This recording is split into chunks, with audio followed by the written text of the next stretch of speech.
Mesdames et messieurs, merci de votre fidélité à Digital Congo. Bienvenue dans votre journal dont voici les titres. La situation sécuritaire et humanitaire est préoccupante à l'est de la République démocratique du Congo, envahie par le Rwanda, sera au cœur demain samedi du 38e sommet annuel de l'Union africaine à Addis Abeba en Éthiopie, et ce, outre l'élection du nouveau président de la commission de cette organisation africaine. La RDC est représentée par sa première ministre, Gilles Suminoa, qui est arrivée ce vendredi à Addis Abeba. La chef du gouvernement congolais va démonter encore une fois le retrait sans condition des forces rwandaises des zones qu'elles occupent, dont la ville de Goma.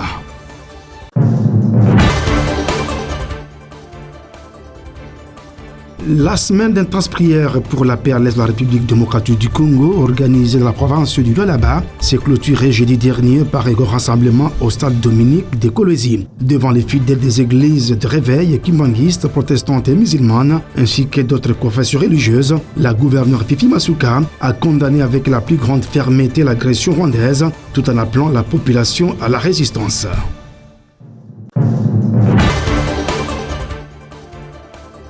Très actif, le service national coiffé par le lieutenant-général Kassongo Kabwik a procédé à la remise de 5 sabons à l'Institut supérieur pédagogique ISP Gombe, une action qui s'inscrit dans les cadres de la viabilisation des établissements d'enseignement avec la contribution des ex-Kuluna, aujourd'hui bâtisseurs.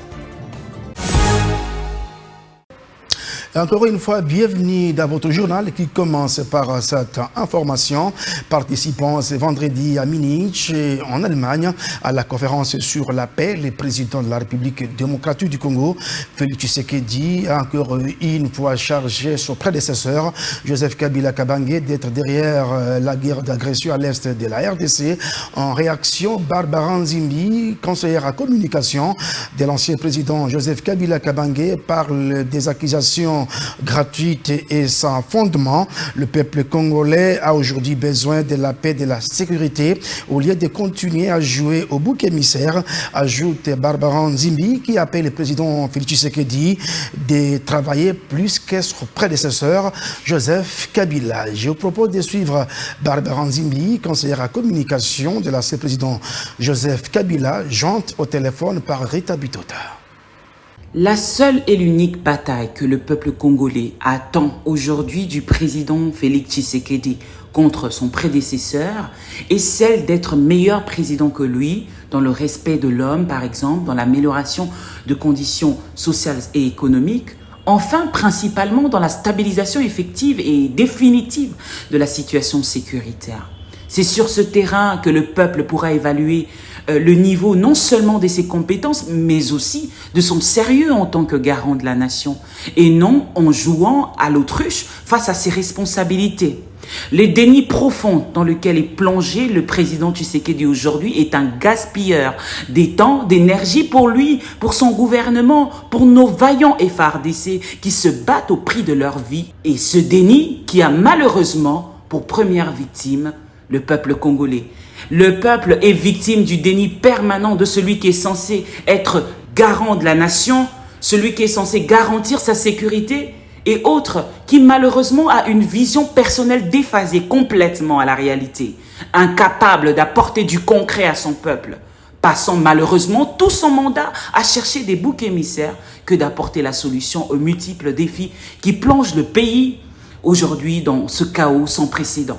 On se pose la question, existe-t-il encore un garant de la nation aujourd'hui? Et si la seule raison de cette accusation, encore une fois, de M. Tshisekedi envers M. Kabila est principalement celle du refus du FCC de participer aux élections chaotiques de 2023, c'est saugrenu du fait qu'en 2011, l'UDPS a boycotté le processus électoral alors que le pays enregistrait également quelques poches d'insécurité et jamais Joseph Kabila n'a pointé du doigt ses opposants. Par contre, il a assumé ses responsabilités des chefs d'État tout seul.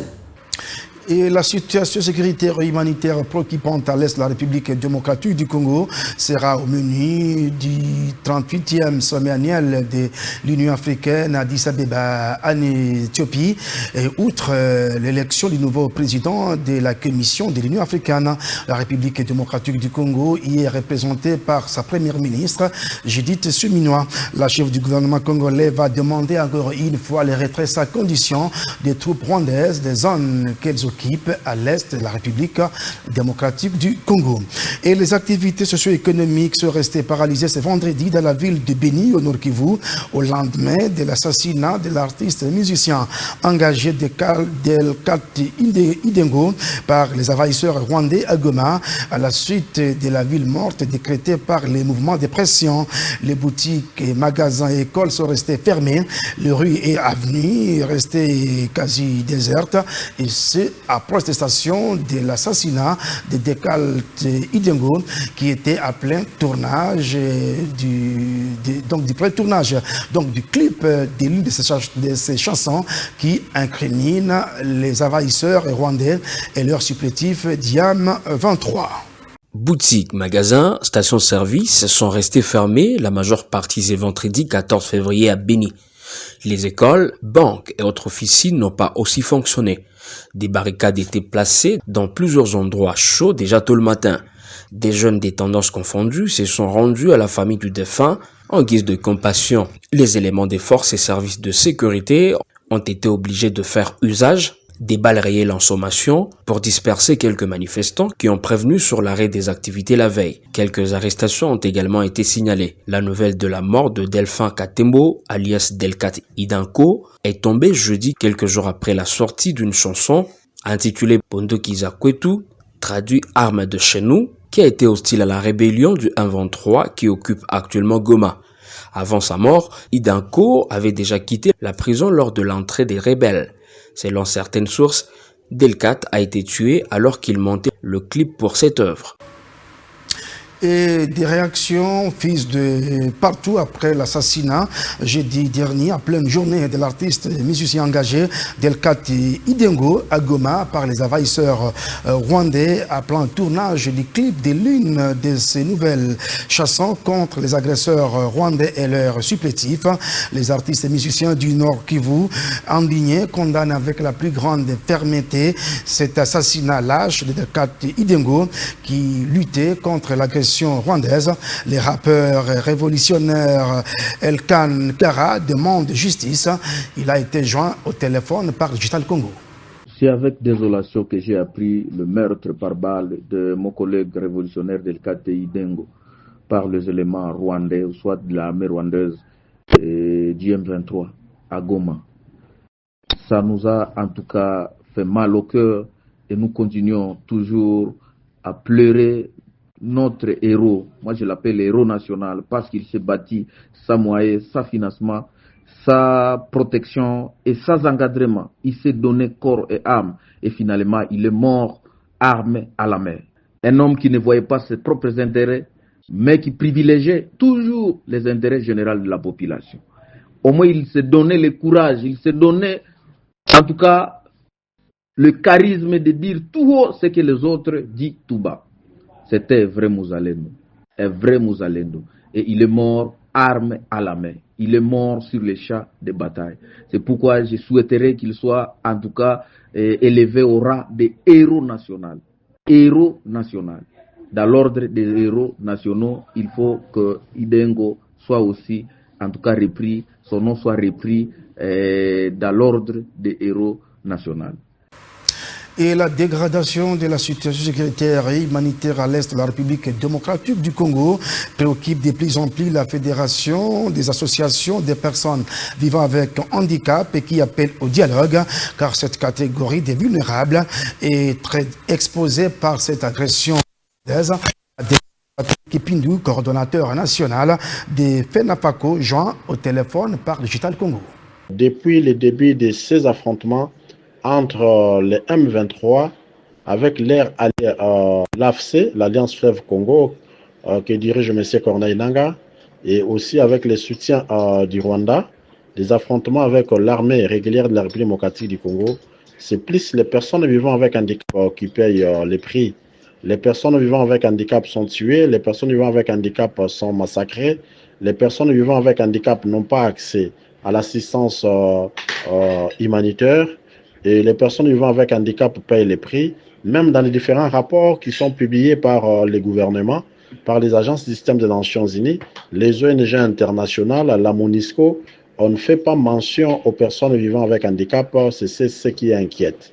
La Fédération nationale des associations de personnes vivant avec handicap du Congo, FENAFACO, condamne fermement ces actes d'atrocité envers les personnes vivant avec handicap, en particulier plus généralement la population congolaise. C'est pourquoi pour la FENAFACO, c'est une démarche que nous avons déjà commencée depuis 2024. La FENAFACO souhaite un dialogue entre Congolais qui doit prendre en compte tout le monde pour pouvoir se mettre autour d'une même table, que chacune des parties puisse présenter ses revendications, n'est-ce pas, ces différents problèmes. Nous voulons qu'à ce dialogue national entre Congolais soient aussi associés les organisations des personnes handicapées dont la FENAFACO, qui soient associées les organisations de la société civile, les gouvernements de la République démocratique du Congo, les M23 avec l'Alliance Fleuve Congo, pour qu'on se mette autour d'une même table pour pouvoir relever les défis, présenter les revendications, afin que nous puissions connaître encore les retours de la paix à l'est de la République démocratique du Congo. Pour la FENAFACO, c'est plus les personnes vivant avec handicap qui payent les prix par rapport à cette guerre d'agression, par rapport à ces affrontements. Et restons toujours à l'est de la République démocratique du Congo, plus particulièrement en Ituri, où les armes continuent également à exécuter l'hymne de la mer. Vous le savez, au cours de la semaine, plus de 80 civils ont été massacrés en Djougou par les miliciens de la Codeco. La MONUSCO vient de renforcer les patrouilles pédestres et motorisées dans le cadre de la protection des civils, mais également de la lutte contre cette milice qui s'illustre dans les massacres des civils. Et la semaine d'intenses prières pour la paix à l'est de la République démocratique du Congo, organisée dans la province du Lualaba, s'est clôturée jeudi dernier par un grand rassemblement au stade Dominique de Kolwezi devant les milliers de fidèles. La gouverneure du Lualaba, Fifi Masuka, a condamné avec la plus grande fermeté l'agression de la RDC par le Rwanda de Paul Kagame. Elle a appelé la population à la résistance car car Dieu, voulais-je dire, est derrière le peuple congolais. Suivez. L'invasion rwandaise a été pour la énième fois condamnée par l'ensemble de la province du Lualaba dans une semaine de prières. D'intenses activités à l'initiative de la gouverneure Fifi Masuka. Les Lualabais se sont à nouveau mobilisés en grand nombre pour soutenir les populations meurtries du Grand Kivu. Les députés nationaux, députés provinciaux, aux membres du gouvernement provincial et du Conseil provincial de sécurité ont répondu au rendez-vous du stade Manika de Kolwezi avec les églises de réveil kimbanguistes, musulmanes et d'autres confessions religieuses. C'est jeudi 13 février 2025. Le pasteur Paul Ferdinand Yakatanga, conseiller au sein de l'église de réveil du Congo, s'est appuyé sur le thème prière pour la nation en guerre, inspiré du livre d'Exode chapitre 17 verset 8. Il a assuré l'assistance que la prière est capable de changer toute situation malgré les circonstances. Il a ensuite béni le Seigneur de toute la terre pour cette initiative de la gouverneure Masuka qui place toujours Dieu au cœur de sa gestion. Pour lui, à l'instar du prophète Moïse lors de la guerre d'Israël contre Amalek, parce que les Lualabais, derrière leur gouverneur, se tournent vers l'Éternel, ils remporteront cette guerre d'agression. Toujours pragmatique, la chef de l'exécutif provincial a également participé à la collecte de fonds aux côtés de toute l'assistance pour soulager financièrement la population martyre de l'Est. Les chefs des confessions religieuses ont pris successivement la parole pour intercéder auprès du Père Céleste en faveur d'une paix durable. La seule femme gouverneure de la RDC a demandé à Dieu de soutenir le chef de l'État et tout le gouvernement de la République dans les efforts qu'il déploie pour la pacification totale de l'Est de la RDC. Pour la chef de l'exécutif provincial du Lualaba, la présence de cette foule de ses administrés justifie non seulement l'engagement dans la prière, mais aussi la nécessité de ne pas rester silencieux face au massacre du régime de Kigali pendant plus de 3 décennies à la base de plus de morts que les 2 guerres mondiales. Fifi Masuka a exhorté ses administrés à surmonter la peur, le découragement et la division pour défendre la cause de la République. Elle a annoncé la mise en place d'une équipe de prière d'intercession jusqu'à la libération totale des territoires occupés. Et retour à Kinshasa avec l'insécurité grandissante décriée dans certaines communes de la capitale. Une opération des criminels a été déjouée à Mbinza Pigeon, dans la commune d'Ingaliema, par les éléments des forces de l'ordre. Aucun dégât humain et matériel n'a été enregistré, indique le patron de la police dans la ville-province de Kinshasa, le général Blaise Kilimbalimba, qui ajoute que la police est à la trousse de ces bandits à main armée. Le général Blaise Kilimbalimba a été joint au téléphone par Digital Congo. Il y a des criminels qui voulaient tenter de pénétrer la maison d'un compatriote. Alors, alerté, la police était à leur recherche. C'est ainsi que, à l'approche, il y a eu échange de tirs. Parce que, visiblement, ces criminels tenaient vraiment à opérer. Et c'est grâce à cet échange de tirs que le calme était revenu aux environs de Lupin. Quel est le bilan après cet échange de tirs? De toutes les façons, les bandits ont réussi à s'enfuir et c'est enfuyant qu'ils ont fait beaucoup d'effets nourris. Là, nous sommes seulement restés, on a saisi entre les véhicules avec lesquels ils opéraient. Donc, les véhicules qui leur servaient de transport, c'est une voiture quête qui se trouve déjà en train d'être amenée dans nos bureaux parce qu'ils étaient partis avec la clé de contact. Mais sinon, à partir de cette voiture, les enquêtes, des sérieuses enquêtes vont continuer à être menées pour dénicher une fois de plus ces malfrats. Et parlons de nous-mêmes, représentant hier le ministre de la Communication et des Médias, porte-parole du gouvernement, Patrick Mouyaya, à la célébration de la journée internationale, de la journée mondiale de la radio. Nicolas Lionza, son directeur de cabinet, a vanté les rôles capitaux joués par la radio pendant ces moments difficiles où la RDC est envahie par les troupes rwandaises, tout en évoquant la situation difficile dans laquelle travaillent les journalistes dans les zones sous occupation. En RDC, cette journée a été organisée par la Fédération des radios de proximité du Congo. Suivez.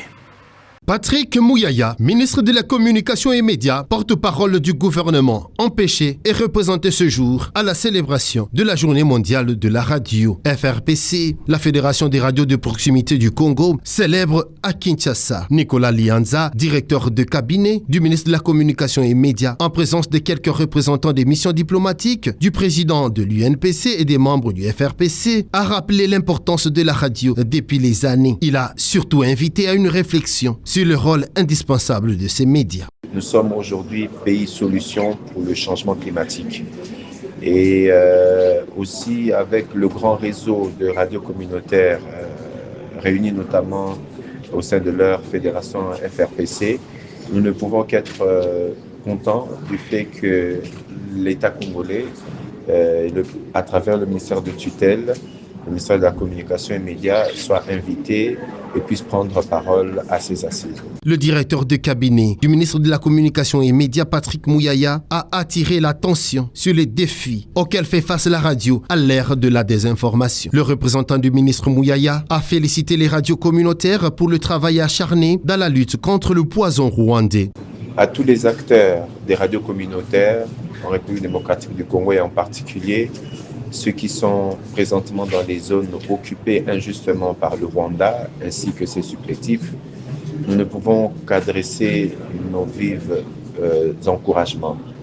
Tenez bon, vous avez choisi ce métier, vous le faites justement.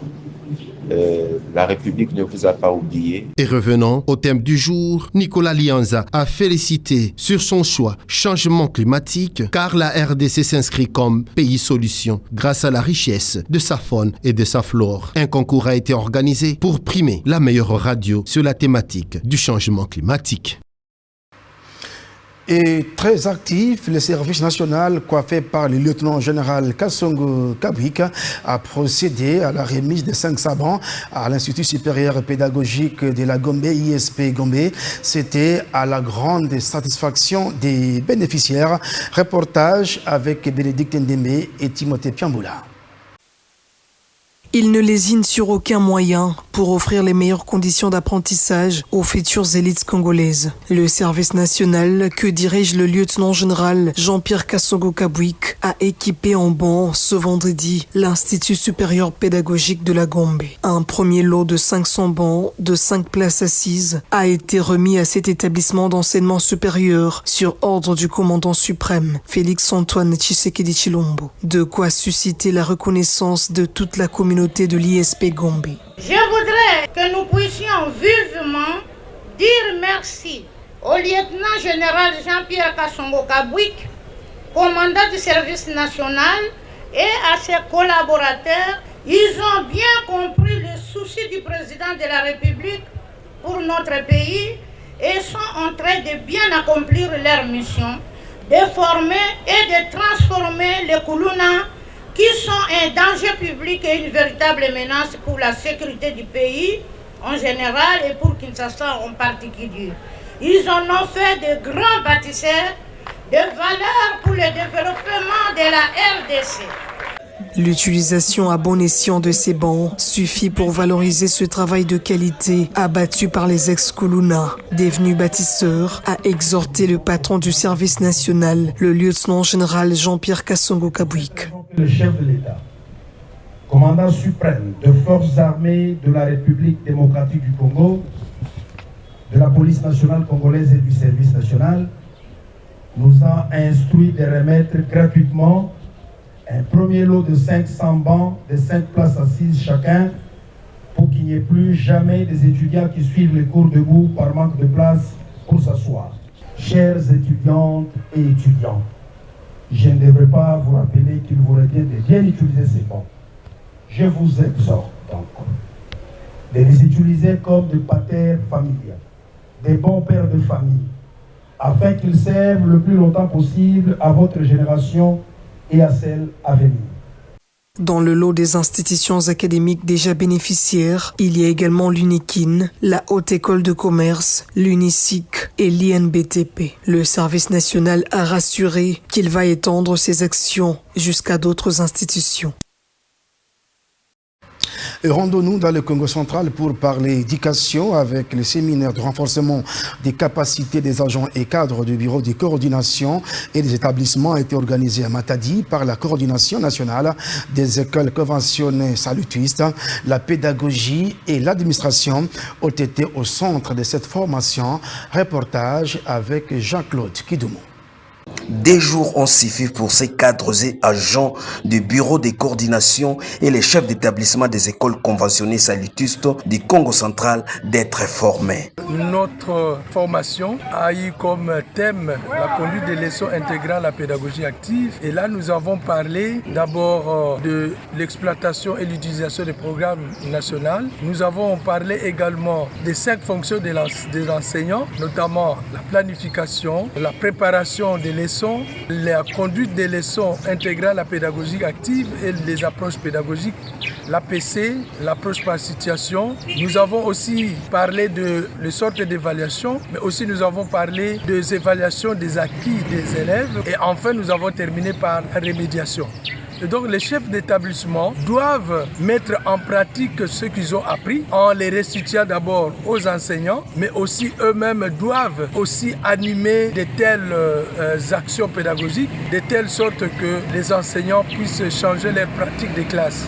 Plusieurs matières liées à la pédagogie et à l'administration scolaire ont été données pour appuyer le système éducatif congolais. Les préfets de l'Institut Boyokani, l'école haute de cette formation, avaient exprimé sa satisfaction. Nous avions débuté la formation sur le renforcement des capacités des chefs d'établissement.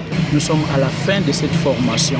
Alors notre grande joie est que nous avions reçu de grandes choses pédagogiquement qui fera en sorte que nous puissions encore ajouter un plus dans la formation des apprenants que nous gérons dans nos écoles. Car dit-on, cesser d'apprendre, c'est cesser de vivre. Merci. Les participants à ce séminaire avaient loué cette initiative prise par les autorités de l'Église pour le renforcement des capacités. Vraiment, nous allons faire la restitution auprès de nos enseignants pour qu'il y ait un changement dans nos écoles.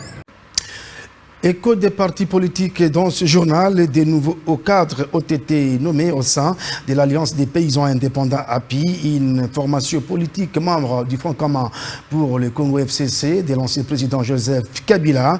Objectif, redynamiser ce parti politique cher à Joseph Kokonyangui. Je propose de suivre l'extrait d'une déclaration politique rendue publique ce vendredi à Kinshasa. Sont nommés aux fonctions regardent leur nom, poste-nom, prénom. Les camarades suivants. Lukingama Kazambia Eli est nommé secrétaire général adjoint en charge des questions stratégiques, porte-parole du parti. Camarade Mbaki Lubanzadio, président interfédéral de la ville de Kinshasa. Camarade Patrick Kolamusso, président interfédéral adjoint en charge du Moamba et Tchangou. Camarade Mobile Mbambalwa Jacques, ambassadeur itinérant de l'autorité morale. Camarade Abeli Hassani Abega, président territorial adjoint territoire de Pangui. Camarade Ndendi Ifoli Adjanzni, assistant de l'autorité morale en charge du numérique. Camarade Mutangilwa Idumbo Sandoka, vice-président du secteur des BEA, chargé des infrastructures et travaux publics. Camarade Mpoko Ferouz Aimé, vice-président du secteur des BEA, chargé de la mobilisation et animation politique, porte-parole du secteur. 9. Magou Kangamino, chef de sécurité de l'autorité morale au Maniema. Camarade Kingombe Katamea Vincent, président chefferie des Babene. Camarade Loakelewa Waseka Glorinti, président de la Ligue des femmes, chefferie des Babene. Article 2. La présente décision entre en vigueur à la date de sa signature. Article 3. Le secrétaire général est chargé de l'exécution de la présente décision.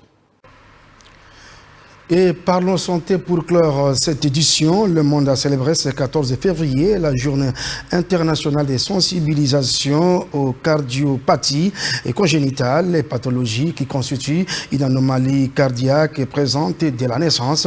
Plus de détails avec Dr Patrick Moussala, médecin à l'hôpital général de référence de Kitambo, joint au téléphone par Digital Congo. Par définition, une cardiopathie congénitale, c'est une anomalie anatomique survenant au niveau du cœur durant les premières semaines de vie intra-utérine. Il en existe plusieurs, à des degrés de sévérité bien différentes. Les cardiopathies congénitales représentent les anomalies les plus répandues aujourd'hui en cardiologie. Elles représentent près d'1% des naissances dans le monde. Elles sont la cause principale de mortalité infantile. Quelles sont les causes des cardiopathies congénitales ? Toutes les causes des cardiopathies congénitales ont un lien avec le développement du cœur pendant la période fœtale. Plusieurs paramètres peuvent occasionner la survenue des cardiopathies congénitales, à savoir les anomalies chromosomiques, un diabète gestationnel, la consommation ou la prise de substances toxiques pendant la grossesse, à savoir le tabac, l'alcool ainsi que d'autres drogues et certaines infections. Est-il possible de prévenir la survenue de cardiopathies congénitales? Oui, je dirais oui, en tenant compte des étiologies précitées que je viens de citer, j'allais dire, à savoir les infections, la consommation de substances toxiques pendant la grossesse, et il faudra une bonne prise en charge du diabète gestationnel pour prévenir la survenue de cette pathologie. Pour les adultes, je dirais courage et il ne faut pas arrêter avec le traitement. Et pour les parents qui ont des enfants et qui viennent de diagnostiquer cela, rien n'est perdu. Il faut se référer au service de cardiologie des cliniques universitaires de Kinshasa ou encore de Lubumbashi par rapport à là où vous vous trouvez et faire confiance au cardiologue. La guérison est possible. Et ça n'est fini complètement, mesdames et messieurs. Merci d'avoir été des nôtres. Je vous retrouve demain à la même heure avec le même plaisir de vous informer. Bon début de week-end accompagné de votre chaîne.